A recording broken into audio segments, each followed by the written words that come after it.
man bir yili sayohatga chiqib Surxondaryodan kelyapman. Qaytib ziyorat qilib, Dehqonobod degan rayon bor. Qashqadaryoga o'tishingiz bilan. O'sha yerda peshin vaqti bo'lib qoldi. Keyin masjid so'radik, bir yigit mana shu qirda tepasidan, deyib unga yurib chiqib ketasizlar. Tepada qirda cho'qqisida masjid bor. Chiqsak, masjid qavmi ikkita ekan. 2003-dagiga 20 yil bo'lyapti.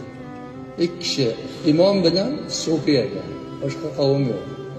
Keyin toratlarni yangiladik, azon chaqirdi. Imom 102 ga kirgan otaxon ekan. To'razordalardan, payg'ambar avlodidan ekan.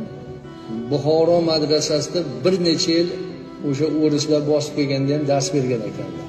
Juda ulug' odam ekanlar. 80 ga kirib tarki dunyo qilgan ekanlar. 80 gacha hamma o'g'il qizlarni uy-joyli qilib, tindirib, tinchitib qo'yib, kampirlari o'lgandan keyin masjidda yashagan ekanlar. Biz borganda 102 da ekanlar. Juda kichkina, ozg'in, bir 45 kilo ham chiqmaydilar. Ana shu kishi imom ekan. Keyin meni hurmat qilib o'ting dedilar. Men aytdim, yo'q, biz musofirmiz, o'zingiz o'ting deb o'tdilar. Namozni shunaqa o'qib berdilarki, hidoyada, muxtasarda qanaqa bo'lsa o'shanaqa qilib o'qidilar. Juda chiroyli o'qib berdilar. Mana shuncha nuqson yo'q. Chunki olim bo'lganda 40 yillab madrasada dars bergan Buxoroda. Keyin xayr xo'shlashdik. Chiqib ketsak, arqadan ergashdilar. Men aytdimki, imom domda hoji buva dedim, qolaversinlar, urinib qolmasinlar desam, xudog'ingizni tuting dedilar.